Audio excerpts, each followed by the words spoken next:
The Secret Garden, written by Frances Hodgson Burnett, performed by Carrie Hope Fletcher. Chapter 1.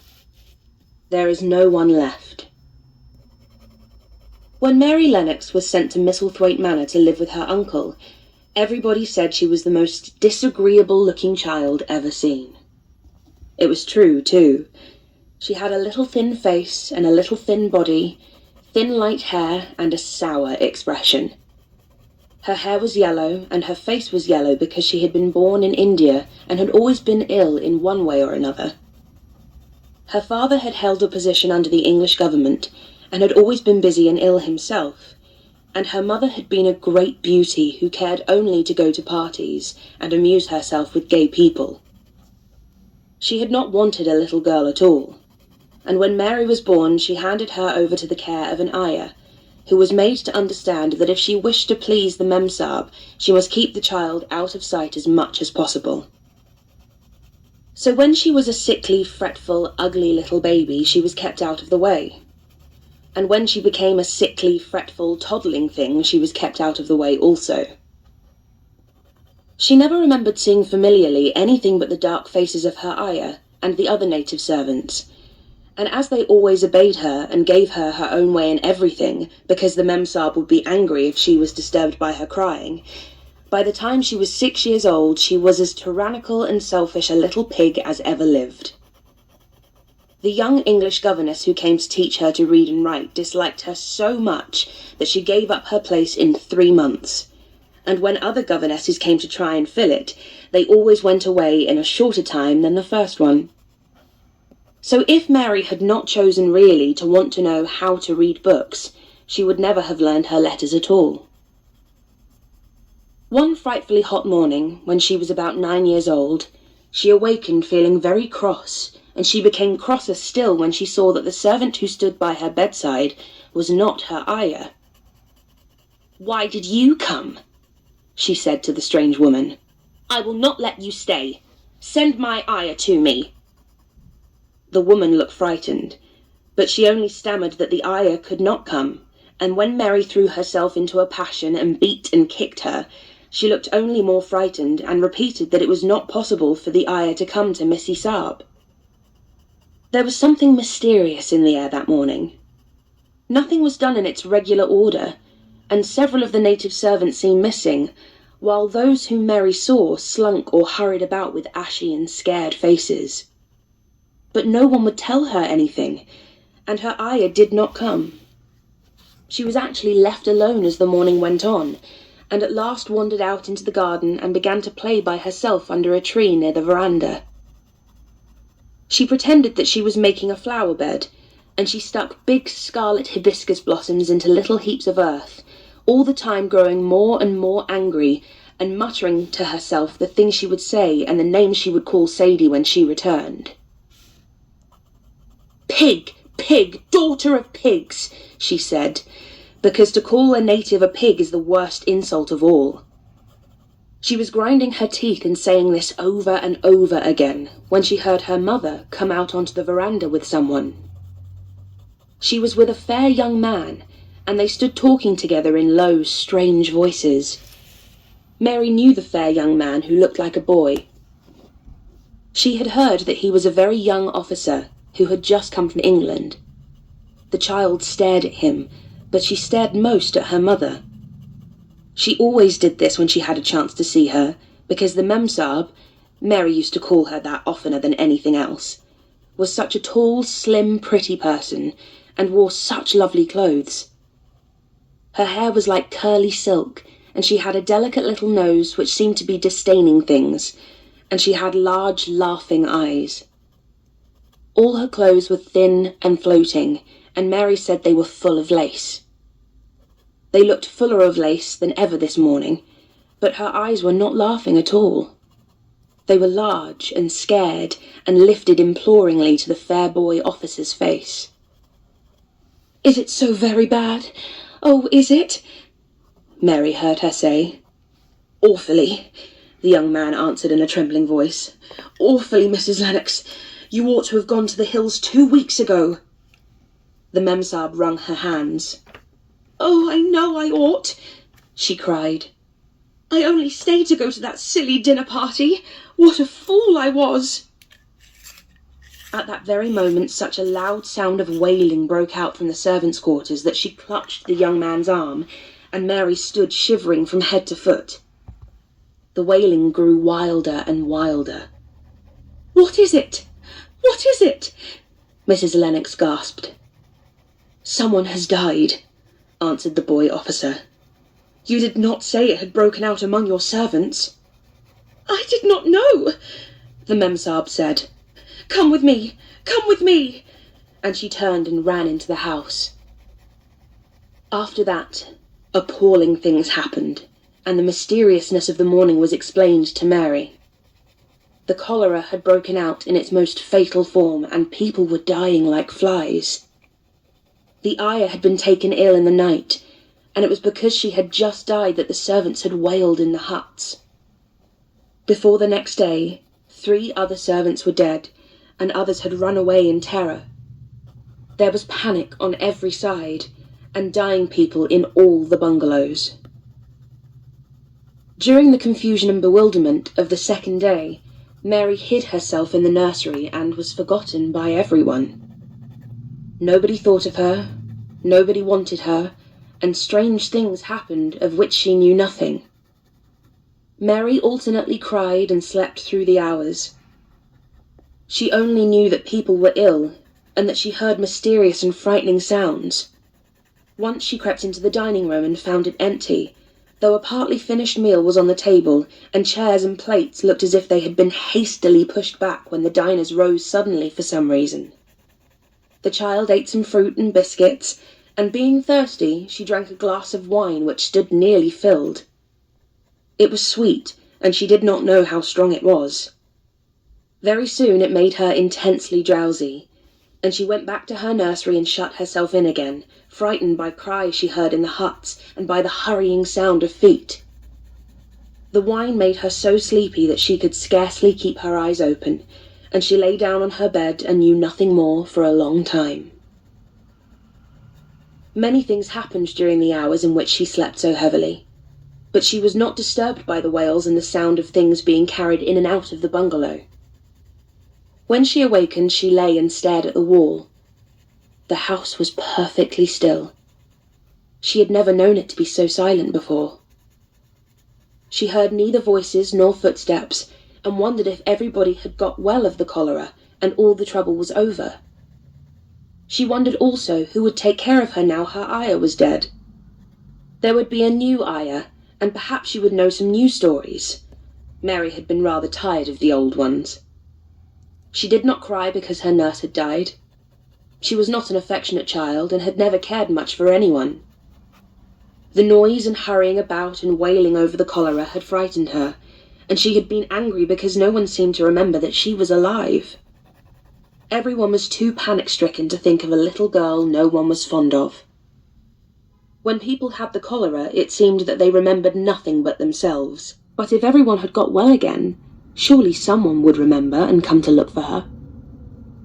But no one came, and as she lay waiting, the house seemed to grow more and more silent.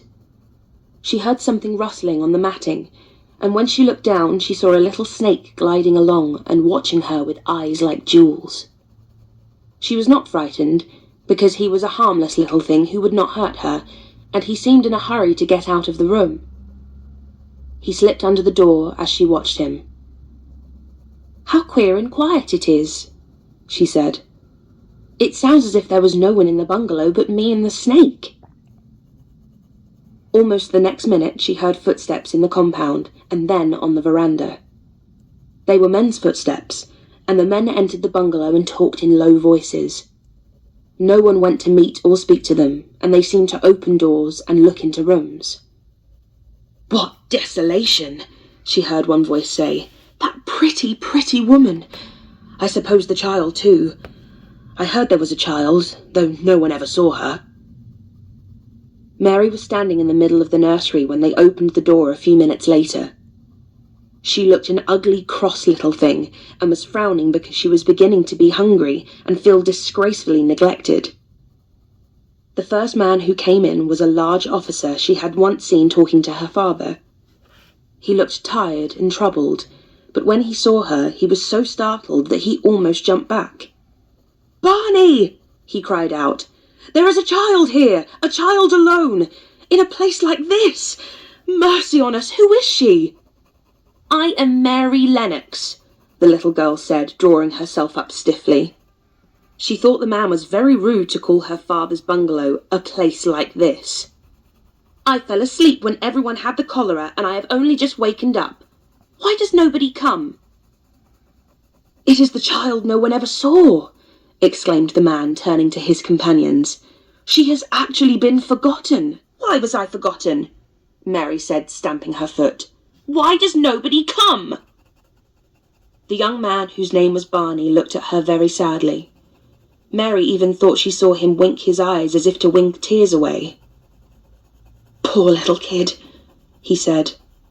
"There is nobody left to come."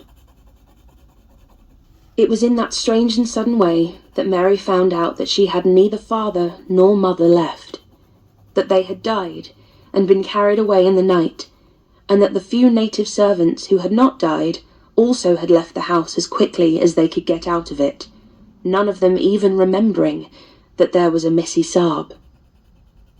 That was why the place was so quiet. It was true that there was no one in the bungalow but herself and the little rustling snake.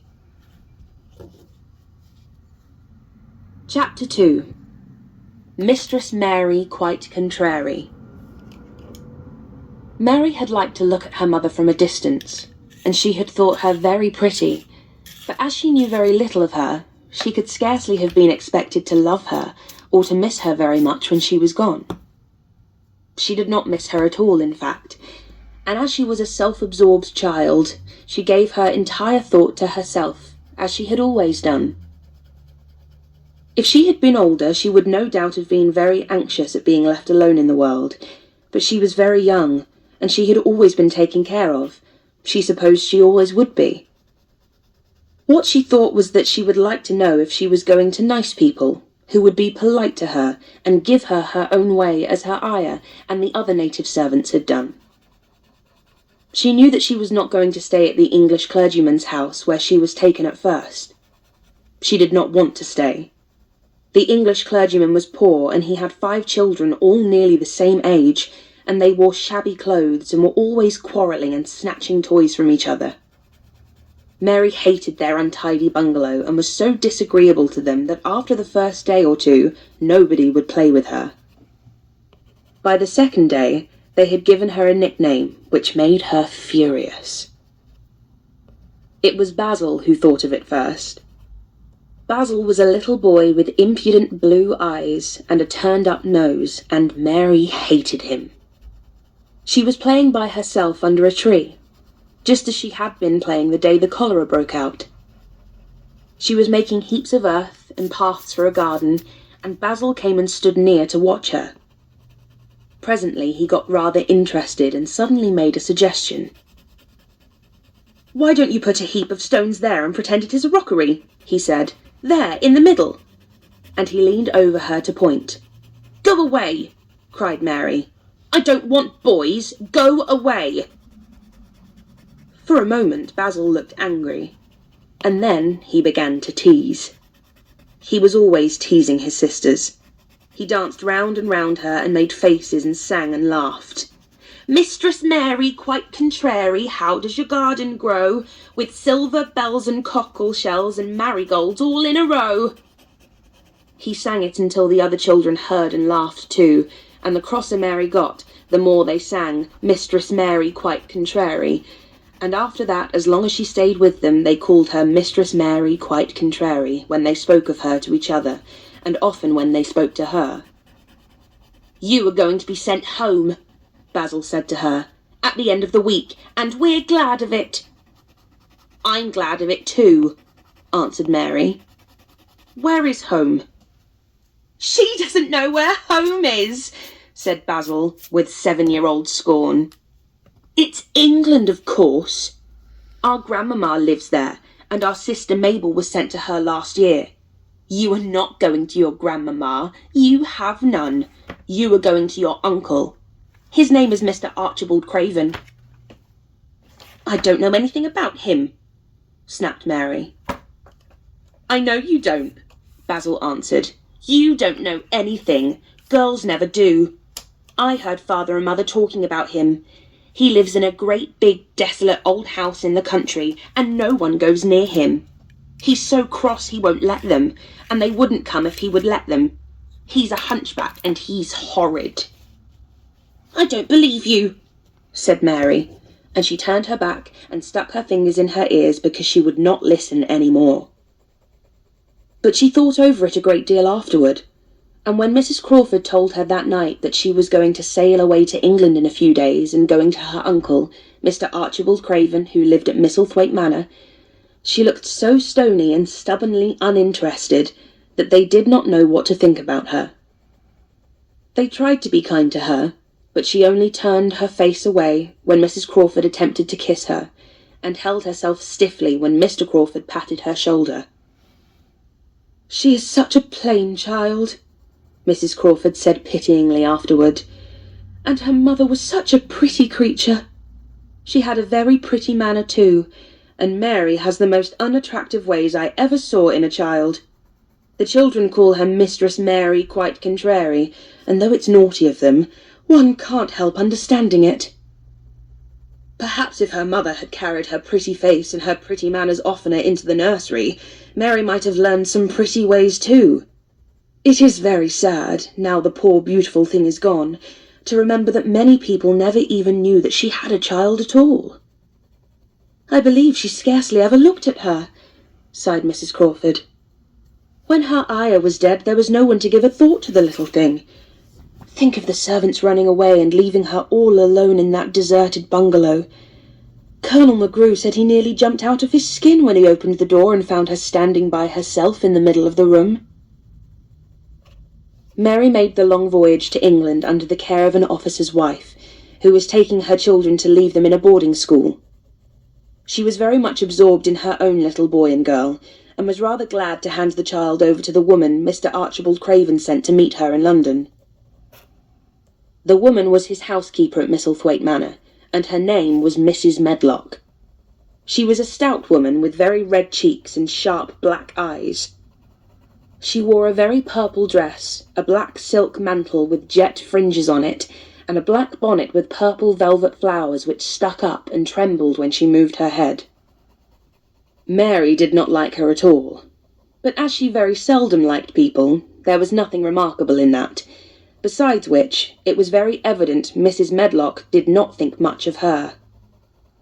"My word, she's a plain little piece of goods," she said, "and we'd heard that her mother was a beauty.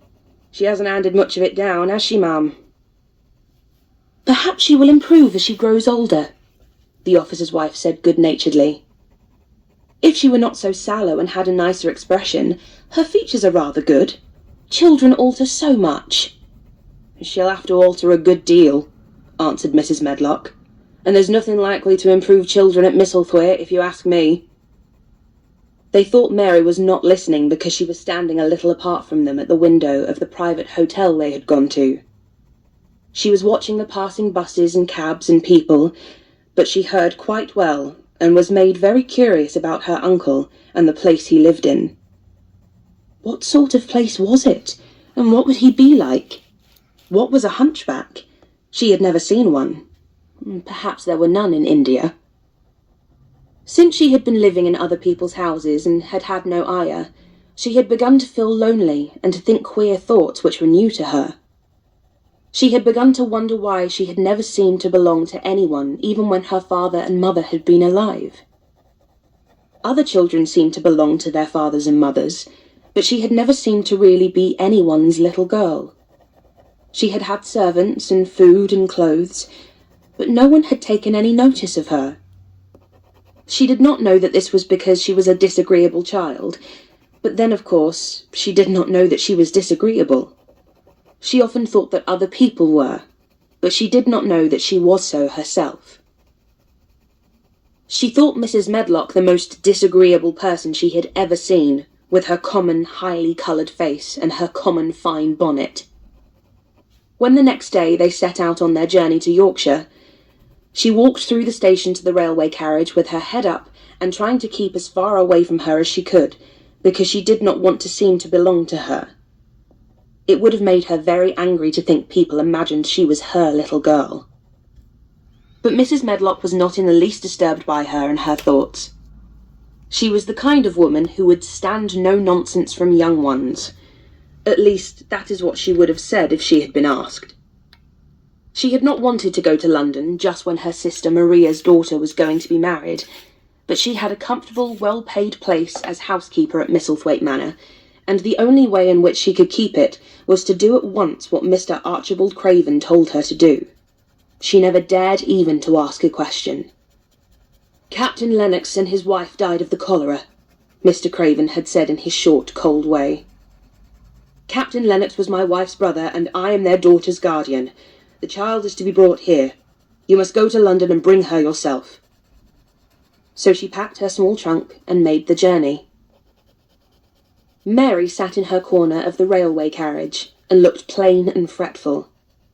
She had nothing to read or to look at, and she had folded her thin little black-gloved hands in her lap. Her black dress made her look yellower than ever, and her limp light hair straggled from under her black crape hat.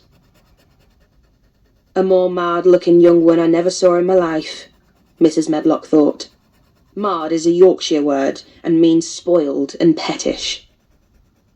She had never seen a child who sat so still without doing anything, and at last she got tired of watching her and began to talk in a brisk, hard voice. "I suppose I may as well tell you something about where you're going to," she said. "Do you know anything about your uncle?" "No," said Mary. "Never heard your father and mother talk about him?" "No," said Mary, frowning. She frowned because she remembered that her father and mother had never talked to her about anything in particular. Certainly they had never told her things. "Humph," muttered Mrs. Medlock, staring at her queer, unresponsive little face. She did not say any more for a few moments, and then she began again. "I suppose you might as well be told something, to prepare you. You were going to a queer place." Mary said nothing at all, and Mrs. Medlock looked rather discomfited by her apparent indifference, but after taking a breath, she went on. "Not but that it's a grand place in a gloomy way, and Mr. Craven's proud of it in his way, and that's gloomy enough too. The house is 600 years old, and it's on the edge of the moor, and there's near 100 rooms in it, though most of them shut up and locked. And there's pictures, and fine old furniture, and things that's been there for ages. And there's a big park round it, and gardens and trees with branches trailing to the ground, some of them." She paused and took another breath. "But there's nothing else," she ended suddenly. Mary had begun to listen in spite of herself. It all sounded so unlike India, and anything new rather attracted her. But she did not intend to look as if she were interested. That was one of her unhappy, disagreeable ways. So she sat still. "Well," said Mrs. Medlock, "what do you think of it?" "Nothing," she answered. "I know nothing about such places." That made Mrs. Medlock laugh, a short sort of laugh. She said. "But you are like an old woman. Don't you care?" "It doesn't matter," said Mary, "whether I care or not." You were right enough there," said Mrs. Medlock. "It doesn't. What you're to be kept at Misselthwaite Manor for, I don't know, unless it's the easiest way. He's not going to trouble himself about you, that's for sure and certain. He never troubles himself about no one." She stopped herself, as if she had just remembered something in time. "He's got a crooked back," she said. "That set him wrong. He was a sour young man, and got no good of all his money and big place till he was married." Mary's eyes turned towards her, in spite of her intention not to seem to care. She had never thought of the hunchbacks being married, and she was a trifle surprised. Mrs. Medlock saw this, and as she was a talkative woman, she continued with more interest. This was one way of passing some time at any rate. She was a sweet pretty thing, and he'd have walked the world over to get her a blade of grass she wanted. Nobody thought she'd marry him, but she did, and people said she'd married him for his money. But she didn't. She didn't. Positively. When she died, Mary gave a little involuntary jump. "Oh, did she die?" she exclaimed, quite without meaning to. She had just remembered a French fairy story she had once read called Riquet à la Houppe. It had been about a poor hunchback and a beautiful princess, and it had made her suddenly sorry for Mr. Archibald Craven. "Yes, she died," Mrs. Medlock answered, "and it made him queerer than ever. He cares about nobody. He won't see people. Most of the time he goes away, and when he is at Misselthwaite, he shuts himself up in the west wing, and won't let anyone but Pitcher see him. Pitcher's an old fellow, but he took care of him when he was a child, and he knows his ways." It sounded like something in a book, and it did not make Mary feel cheerful. A house with 100 rooms, nearly all shut up and with their doors locked, a house on the edge of a moor, whatsoever a moor was, sounded dreary. A man with a crooked back who shut himself up also. She stared out of the window with her lips pinched together, and it seemed quite natural that the rain should have begun to pour down in grey slanting lines, and splash and stream down the window panes.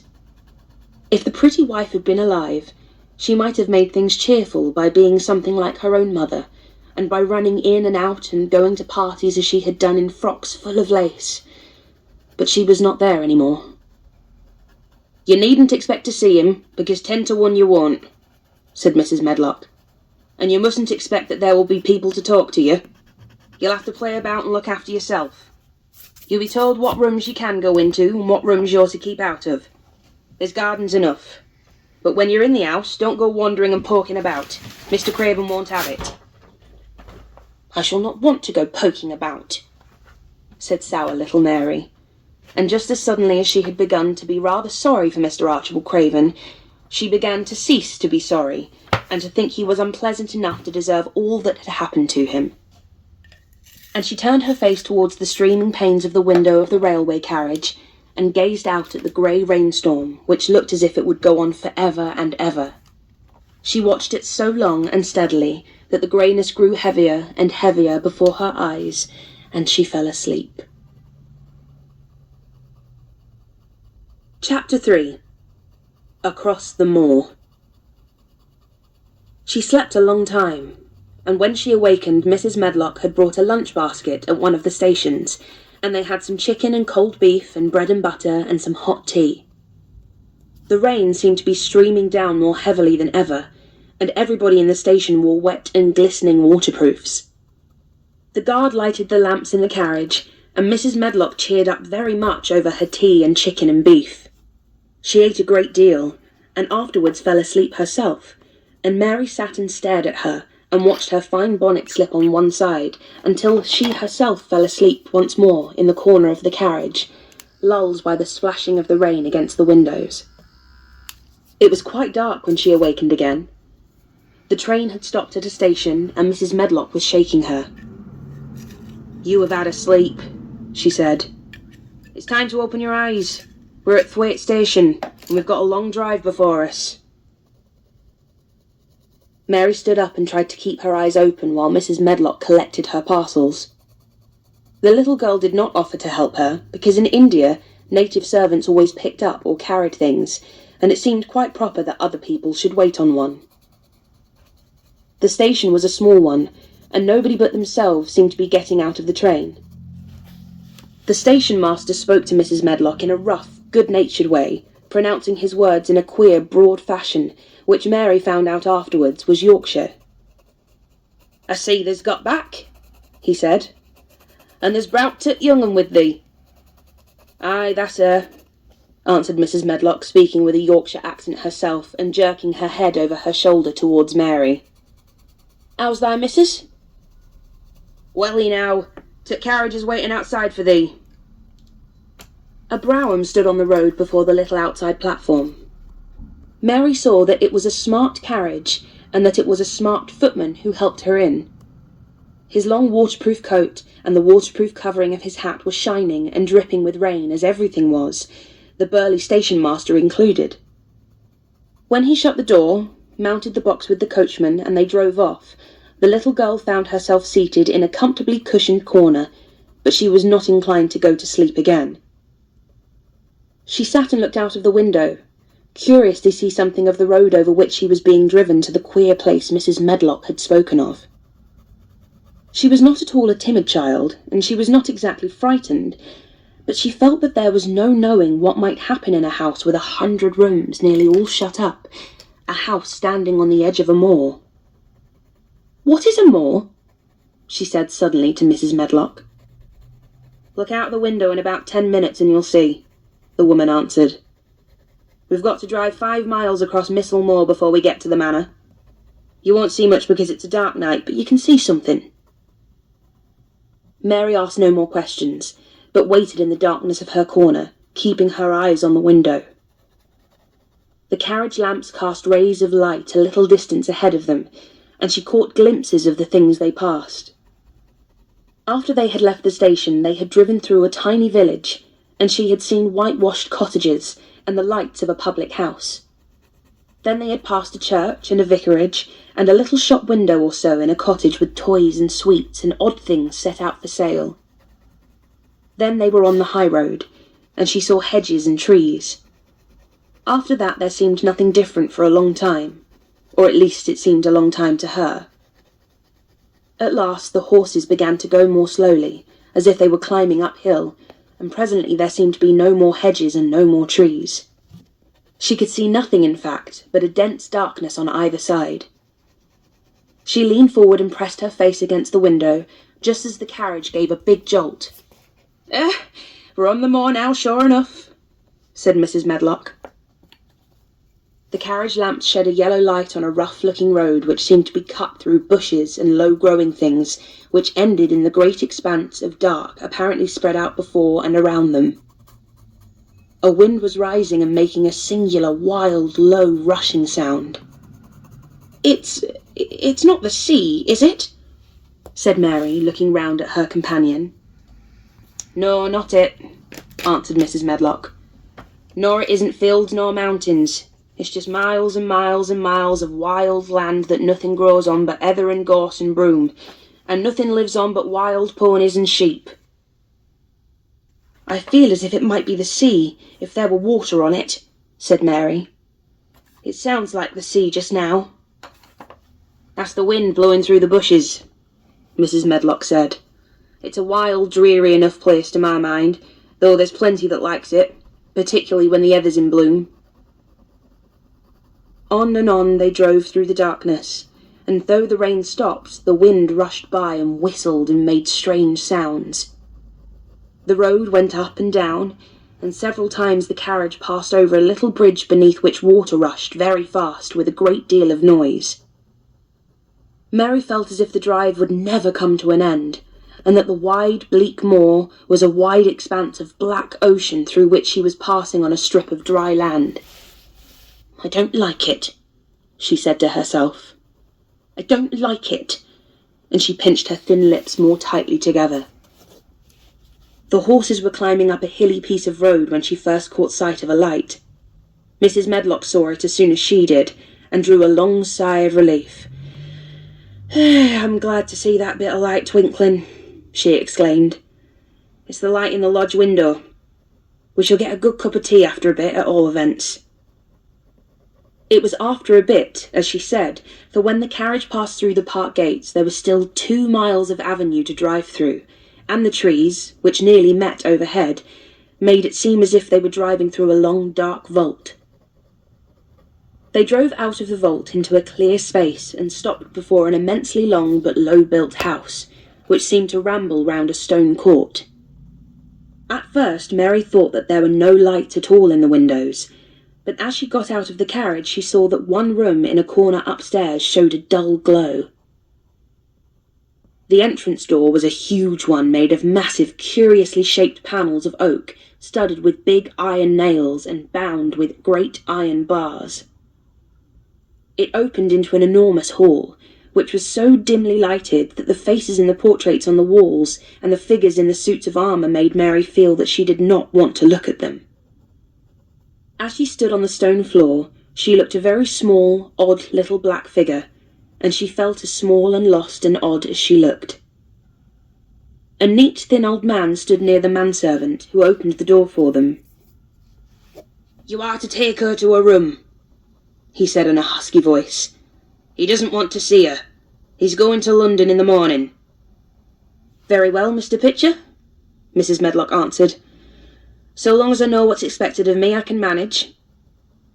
"What's expected of you, Mrs. Medlock," Mr. Pitcher said, "is that you make sure he's not disturbed, and that he doesn't see what he doesn't want to see."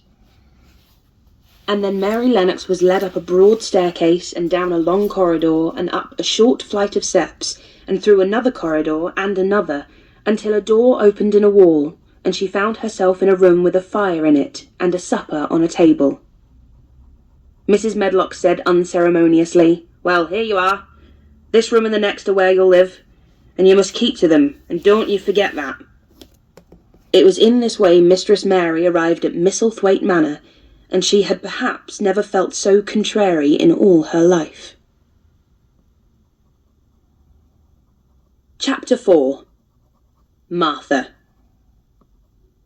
When she opened her eyes in the morning, it was because a young housemaid had come into her room to light the fire, and was kneeling on the hearth-rug, raking out the cinders noisily. Mary lay and watched her for a few moments, and then began to look about the room.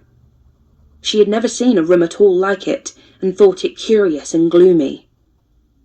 The walls were covered with tapestry with a forest scene embroidered on it. There were fantastically dressed people under the trees, and in the distance there was a glimpse of the turrets of a castle. There were hunters and horses and dogs and ladies. Mary felt as if she were in the forest with them. Out of a deep window she could see a great climbing stretch of land which seemed to have no trees on it, and to look rather like an endless dull purplish sea. "What is that?" she said, pointing out of the window. Martha, the young housemaid, who had just risen to her feet, looked and pointed also. "That there?" she said. "Yes." "That's Tut Moor," with a good-natured grin. "Does thee like it?" "No," answered Mary. "I hate it." "That's because thou'rt not used to it," Martha said, going back to her hearth. "Thou thinks it's too big and bare now, but thou'll like it." "Do you?" inquired Mary. "Aye, that I do," answered Martha, cheerfully polishing away at the grate. "I just love it. It's none bare. It's covered with growing things that smell sweet. It's fair lovely in spring and summer, when t' gorse and brum and heather's in flower. It smells o' honey, and there's such a lot of fresh air, and t' sky looks so high, and t' bees and skylarks make such a nice noise humming and singing. I wouldn't live away from Tut Moor for anything." Mary listened to her with a grave, puzzled expression. The native servants she had been used to in India were not in the least like this. They were obsequious and servile, and did not presume to talk to their masters as if they were equals. They made their salams and called them protector of the poor and names of that sort. Indian servants were commanded to do things, not asked. It was not the custom to say please and thank you, and Mary had always slapped her ayah in the face when she was angry. She wondered a little what this girl would do if one slapped her in the face. She was a round, rosy, good-natured-looking creature, but she had a sturdy way which made Mistress Mary wonder if she might not even slap back, if the person who slapped her was only a little girl. "You are a strange servant," she said from her pillows rather haughtily. Martha sat up on her heels with her blacking-brush in her hand, and laughed without seeming the least out of temper. "I know that," she said. "If there was a grand missus at Misselthwaite, I should never have been even one of t'under housemaids. I might have been let to be scullery maid, but I'd never have been let upstairs. I'm too common and I talk too much Yorkshire. But this is a funny house for all it's so grand. Seems like there's neither master nor mistress except Mr. Pitcher and Mrs. Medlock. Mr. Craven, he won't be troubled about anything when he's here, and he's nearly always away. Mrs. Medlock gave me to place out kindness. She told me she could never have done it if Misselthwaite had been like other big houses. Are you going to be my servant? Mary asked, still in her imperious little Indian way. Martha began to rub her grate again. I'm Mrs. Medlock's servant, she said stoutly, and she's Mr. Craven's, but I'm to do the housemaid's work up here and wait on you a bit. But you won't need much waiting on. Who is going to dress me? Demanded Mary. Martha sat up on her heels again and stared. She spoke in broad Yorkshire in her amazement. Can I dress the sen? She said. What do you mean? I don't understand your language, said Mary. I forgot, Martha said. Mrs. Medlock told me I'd have to be careful or you wouldn't know what I was saying. I mean, can't you put on your own clothes? No, answered Mary quite indignantly. I never did in my life. My ayah dressed me, of course. Well, said Martha, evidently not in the least aware that she was impudent. It's time they should learn. They cannot begin younger. It'll do thee good to wait on the sin a bit. My mother always said she couldn't see why grandpeople's children didn't turn out fair fools, what with nurses and being washed and dressed and took out to walk as if they was puppies. It is different in India, said Mistress Mary disdainfully. She could scarcely stand this. But Martha was not at all crushed. I can see it's different, she answered almost sympathetically. I dare say it's because there's such a lot of blacks there instead of respectable white people. When I heard you was coming from India, I thought you was a black too. Mary sat up in bed, furious. What? She said. What? You thought I was a native? You daughter of a pig! Martha stared and looked hot. Who are you calling names? She said. You needn't be so vexed. That's not the way for a young lady to talk. I've nothing against the blacks. When you read about them in tracts, they're always very religious. You always read as a black's a man and a brother. I've never seen a black, and I was fair pleased to think I was going to see one close. When I come in to light your fire this morning, I crept up to your bed and pulled the cover back, careful to look at you. And there you was, disappointedly. No more black than me, for all you're so yeller. Mary did not even try to control her rage and humiliation. You thought I was a native! You dared! You don't know anything about natives. They are not people, they're servants who must salaam to you. You know nothing about India. You know nothing about anything! She was in such a rage and felt so hopeless before the girl's simple stare, and somehow she suddenly felt so horribly lonely and far away from everything she understood, and which understood her, that she threw herself face downward on the pillows and burst into passionate sobbing. She sobbed so unrestrainedly that good-natured Yorkshire Martha was a little frightened and quite sorry for her. She went to the bed and bent over her. You mustn't cry like that there, she begged. You mustn't for sure. I didn't know you'd be vexed. I don't know anything about anything, just like you said. I beg your pardon, miss. Do stop crying. There was something comforting and really friendly in her queer Yorkshire speech and sturdy way, which had a good effect on Mary. She gradually ceased crying and became quiet. Martha looked relieved. It's time for thee to get up now, she said. Mrs. Medlock said I was to carry this breakfast and tea and dinner into t' room next to this. It's been made into a nursery for thee. I'll help thee on with thy clothes if thou'll get out of bed. If t' buttons are at t' back, thou cannot button them up thyself. When Mary at last decided to get up, the clothes Martha took from the wardrobe were not the ones she had worn when she arrived the night before with Mrs. Medlock. Those are not mine, she said. Mine are black. She looked the thick white wool coat and dress over, and added with cool approval, Those are nicer than mine. These are t' ones they must put on, Martha answered. Mr. Craven ordered Mrs. Medlock to get 'em in London. He said, I won't have a child dressed in black wandering about like a lost soul, he said. It'd make the place sadder than it is. Put colour on her. Mother, she said she knew what he meant. Mother always knows what a body means. She doesn't hold with black herself. I hate black things, said Mary. The dressing process was one which taught them both something. Martha had buttoned up her little sisters and brothers, but she had never seen a child who stood still and waited for another person to do things for her, as if she had neither hands nor feet of her own. "Why doesn't they put on their own shoes?" she said when Mary quietly held out her foot.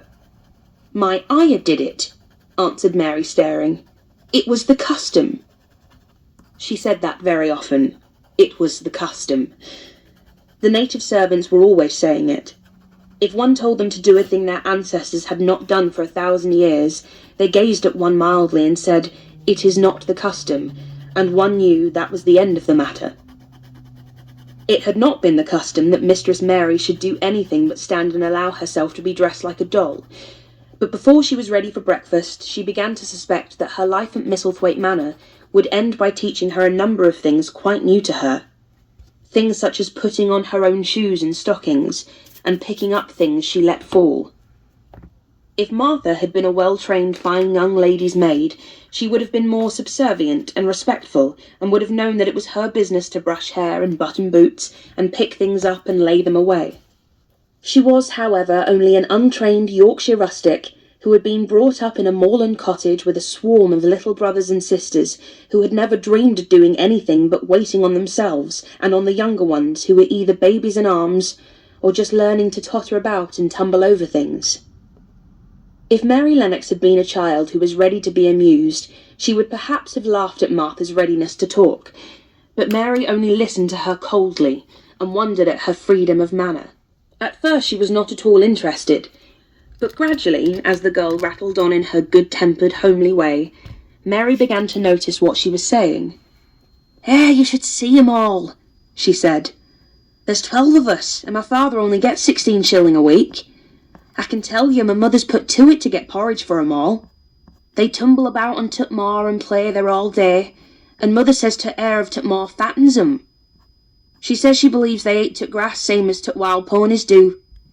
Our Dickon, he's 12 years old, and he's got a young pony he calls his own." "Where did he get it?" asked Mary. "He found it on Tut Moor with its mother when it was a little one, and he began to make friends with it and gave it bits of bread and pluck young grass for it. And it got to like him, so it follows him about and it lets him get on its back. Dickon's a kind lad, and animals like him." Mary had never possessed an animal pet of her own, and had always thought she should like one, so she began to feel a slight interest in Dickon, and as she had never been interested in anyone but herself, it was the dawning of a healthy sentiment. When she went into the room which had been made into a nursery for her, she found that it was rather like the one she had slept in. It was not a child's room, but a grown-up person's room, with gloomy old pictures on the walls and heavy old oak chairs. A table in the centre was set with a good substantial breakfast. But she had always had a very small appetite, and she looked with something more than indifference at the first plate Martha set before her. "I don't want it," she said. "That doesn't want thy porridge?" Martha exclaimed incredulously. "No. That doesn't know how good it is. Put a bit of treacle on it, or a bit of sugar." "I don't want it," repeated Mary. "Hey," said Martha, "I can't abide to see good victuals go to waste. If our children was at this table, they'd clean it bare in 5 minutes." "Why?" asked Mary coldly. "Why?" echoed Martha. "Because they scarce ever had their stomachs full in their lives. They're as hungry as young hawks and foxes." "I don't know what it is to be hungry," said Mary with the indifference of ignorance. Martha looked indignant. "Well, it would do thee good to try it. I can see that plain enough," she said outspokenly. "I've no patience with folks as sit and just stares at good bread and meat. My word, don't I wish Dickon and Phil and Jane and took rest of 'em had what's here under their pinafores." "Why don't you take it to them?" suggested Mary. "It's not mine," answered Martha stoutly. "And this isn't my day out. I get my day out once a month, same as rest. Then I go home and clean up for mother and give her a day's rest." Mary drank some tea and ate a little toast and some marmalade. "You wrap up warm and run out and play, you," said Martha. "It'll do you good and give you some stomach for your meat." Mary went to the window. There were gardens and paths and big trees, but everything looked dull and wintry. Out? Why should I go out on a day like this? Well, if there doesn't go out, they'll have to stay in, and what has there got to do? Mary glanced about her. There was nothing to do. When Mrs. Medlock had prepared the nursery, she had not thought of amusement. Perhaps it would be better to go and see what the gardens were like. Who will go with me? She inquired. Martha stared. You'll go by yourself, she answered. You'll have to learn to play like other children does when they haven't got sisters and brothers. Our Dickon goes off to t' moor by himself and plays for hours. That's how he made friends with t' pony. He's got sheep on t' moor that knows him, and birds as comes and eats out of his hand. However little there is to eat, he always saves a bit of bread to coax his pets. It was really this mention of Dickon which made Mary decide to go out, though she was not aware of it. There would be birds outside, though there would not be ponies or sheep. They would be different from the birds in India, and it might amuse her to look at them. Martha found her coat and hat for her and a pair of stout little boots, and she showed her her way downstairs. If they goes round that way, they'll come to t' gardens, she said, pointing to a gate in a wall of shrubbery. There's lots of flowers in summer time, but there's nothing blooming now. She seemed to hesitate for a second before she added, One of t' gardens is locked up. No one has been in it for 10 years. Why? Asked Mary in spite of herself. Here was another locked door that added to the 100 in the strange house. Mr. Craven had it shut when his wife died so sudden. He won't let no one go inside. It was her garden. He locked it door and dug a hole and buried t' key. There's Mrs. Medlock's bell ringing, I must run. After she was gone, Mary turned down the walk which led to the door in the shrubbery. She could not help thinking about the garden which no one had been into for 10 years. She wondered what it would look like, and whether there were any flowers still alive in it. When she had passed through the shrubbery gate, she found herself in great gardens with wide lawns and winding walks with clipped borders. There were trees and flower beds and evergreens clipped into strange shapes, and a large pool with an old grey fountain in its midst. But the flower beds were bare and wintry, and the fountain was not playing. This was not the garden which was shut up. How could a garden be shut up? You could always walk into a garden. She was just thinking this, when she saw that at the end of the path she was following, there seemed to be a long wall with ivy growing over it. She was not familiar enough with England to know that she was coming upon the kitchen gardens where the vegetables and fruit were growing. She went towards the wall and found that there was a green door in the ivy, and that it stood open. This was not the closed garden, evidently, and she could go into it. She went through the door and found that it was a garden with walls all around it, and that it was only one of several walled gardens which seemed to open into one another. She saw another open green door, revealing bushes and pathways between beds containing winter vegetables.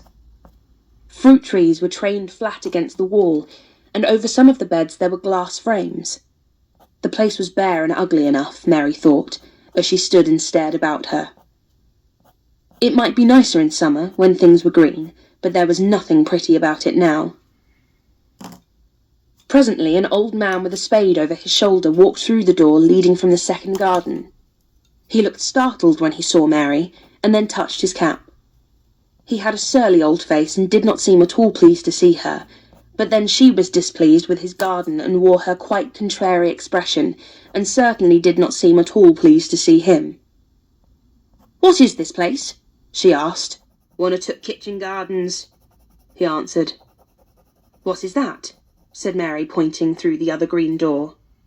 "Another of 'em," shortly. "There's another on t'other side of t' wall, and there's t' orchard t'other side of that." "Can I go in them?" asked Mary. "If thou likes, but there's nowt to see." Mary made no response.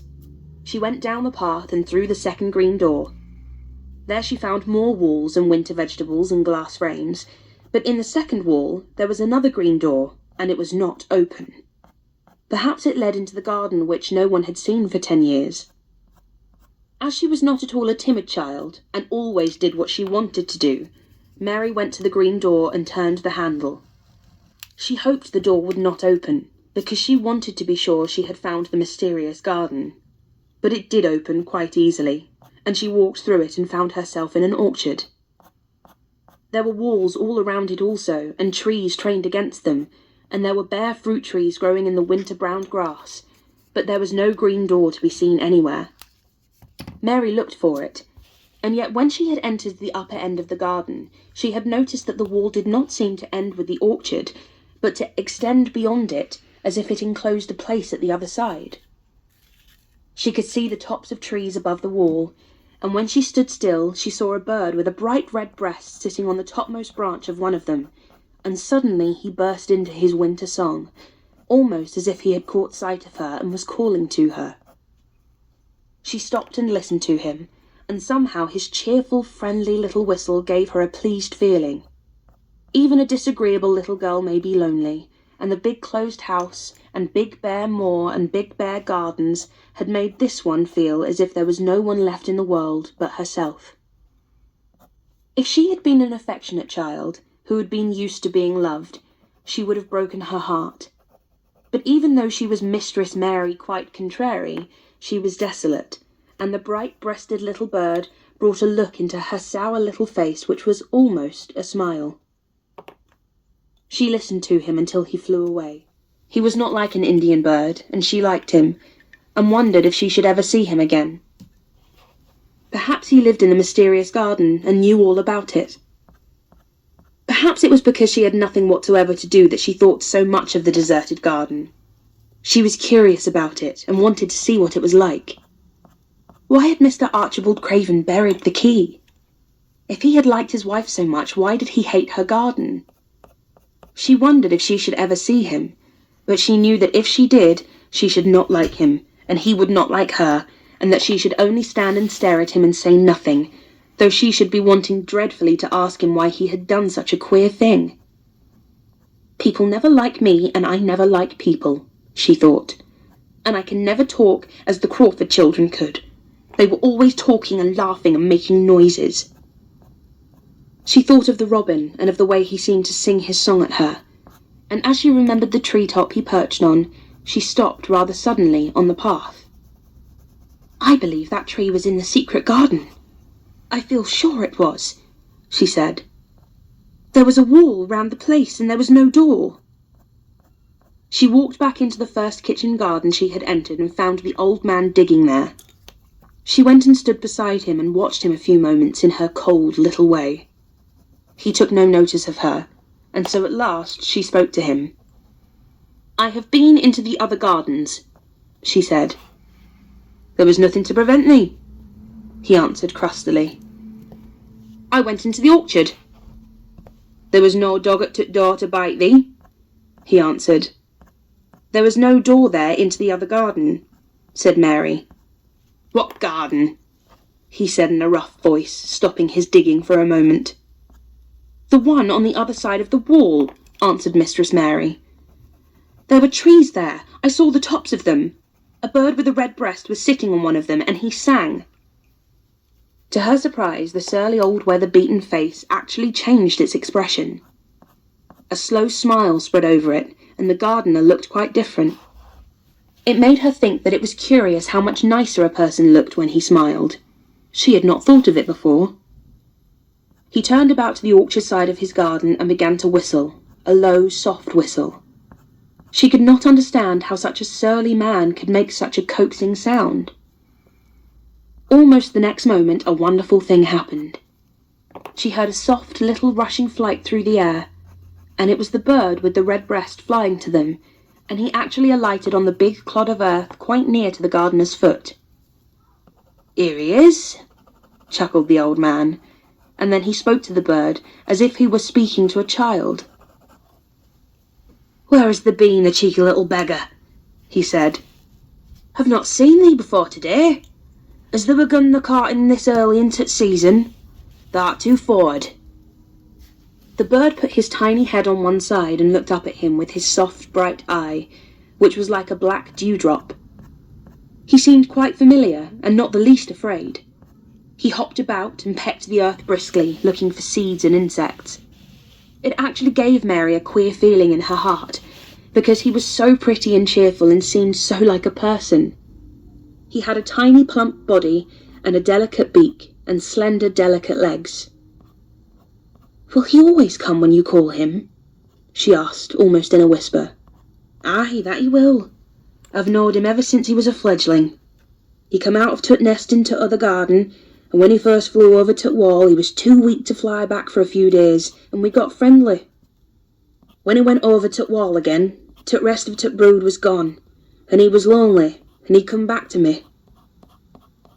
"What kind of a bird is he?" Mary asked. "Doesn't they know? He's a robin redbreast, and they're tut friendliest, curiousest birds alive. They're almost as friendly as dogs, if you know how to get on with them. Watch him pecking about there and looking round at us now and again. He knows we're talking about him." It was the queerest thing in the world to see the old fellow. He looked at the plump little scarlet waistcoated bird as if he were both proud and fond of him. "He's a conceited one," he chuckled. "He likes to hear folk talk about him. And curious, bless me, there never was his like for curiosity and meddling. He's always coming to see what I'm planting. He knows all tut things Mr. Craven never troubles hisself to find out. He's tut head gardener, he is." The robin hopped about, busily pecking the soil, and now and then stopped and looked at them a little. Mary thought his black dewdrop eyes gazed at her with great curiosity. It really seemed as if he were finding out all about her. The queer feeling in her heart increased. "Where did the rest of the brood fly to?" she asked. "There's no knowing. The old ones turn 'em out of their nest and make 'em fly, and they're scattered before you know it. This one was a knowing one, and he knew he was lonely." Mistress Mary went a step nearer to the robin and looked at him very hard. "I'm lonely," she said. She had not known before that this was one of the things which made her feel sour and cross. She seemed to find it out when the robin looked at her, and she looked at the robin. The old gardener pushed his cap back on his bald head and stared at her a minute. "Art that a little wench from India?" he asked. Mary nodded. "Then no wonder thou'rt lonely. Thou'lt be lonelier before there's done," he said. He began to dig again, driving his spade deep into the rich black garden soil, while the robin hopped about, very busily employed. "What is your name?" Mary inquired. He stood up to answer her.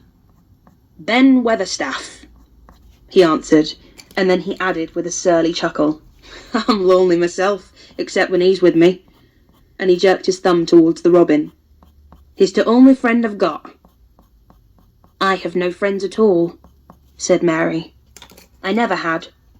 My ayah didn't like me, and I never played with anyone." It is a Yorkshire habit to say what you think with blunt frankness, and old Ben Weatherstaff was a Yorkshire moor man. "Thou and me are a good bit alike," he said. "We was wove out of t' same cloth. We're neither of us good looking, and we're both of us as sour as we look. We've got the same nasty tempers, both of us, I'll warrant." This was plain speaking, and Mary Lennox had never heard the truth about herself in her life. Native servants always salaamed and submitted to you, whatever you did. She had never thought much about her looks, but she wondered if she was as unattractive as Ben Weatherstaff, and she also wondered if she looked as sour as he had looked before the robin came. She actually began to wonder also if she was nasty-tempered. She felt uncomfortable. Suddenly, a clear rippling sound broke out near her, and she turned around. She was standing a few feet from a young apple tree, and the robin had flown onto one of its branches and had burst out into a scrap of a song. Ben Weatherstaff laughed outright. "What did he do that for?" asked Mary. "He's made up his mind to make friends with thee," replied Ben. "Dang me if he hasn't took a fancy to thee." "To me?" said Mary, and she moved towards the little tree softly and looked up. "Would you make friends with me?" she said to the robin, just as if she was speaking to a person. "Would you?" And she did not say it either in her hard little voice, or her imperious Indian voice, but in a tone so soft and eager and coaxing that Ben Weatherstaff was as surprised as she had been when she heard him whistle. "Why," he cried out, They said that as nice and human as if there was a real child instead of a sharp old woman. They said it almost like Dickon talks to his wild things on t' moor." "Do you know Dickon?" Mary asked, turning around rather in a hurry. "Everybody knows him. Dickon's wandering about everywhere. T' very blackberries and heather bells knows him. I warrant t' foxes shows him where their cubs lies, and t' skylarks doesn't hide their nest from him." Mary would have liked to ask some more questions. She was almost as curious about Dickon as she was about the deserted garden. But just at that moment the robin, who had ended his song, gave a little shake of his wings, spread them, and flew away. He had made his visit, and had other things to do. "He has flown over the wall!" Mary cried out, watching him. "He has flown into the orchard! He has flown across the other wall, into the garden where there is no door!" "He lives there," said old Ben. "He came out of t' egg there. If he's courting, he's making up to some young madam of a robin that lives among t' old rose trees there." "Rose trees," said Mary. "Are there rose trees?" Ben Weatherstaff took up his spade again and began to dig. "There was 10 year ago," he mumbled. "I should like to see them," said Mary. "Where is the green door? There must be a door somewhere." Ben drove his spade deep, and looked as uncompanionable as he had looked when she first saw him. "There was 10 year ago, but there isn't now," he said. "No door?" cried Mary. "There must be." "None as anyone can find, and none as is anyone's business. Don't be a meddlesome wench and poke your nose where it's no cause to go. Here, I must get on with my work. Get you gone and play, you. I've no more time." And he actually stopped digging, threw his spade over his shoulder, and walked off, without even glancing at her or saying goodbye.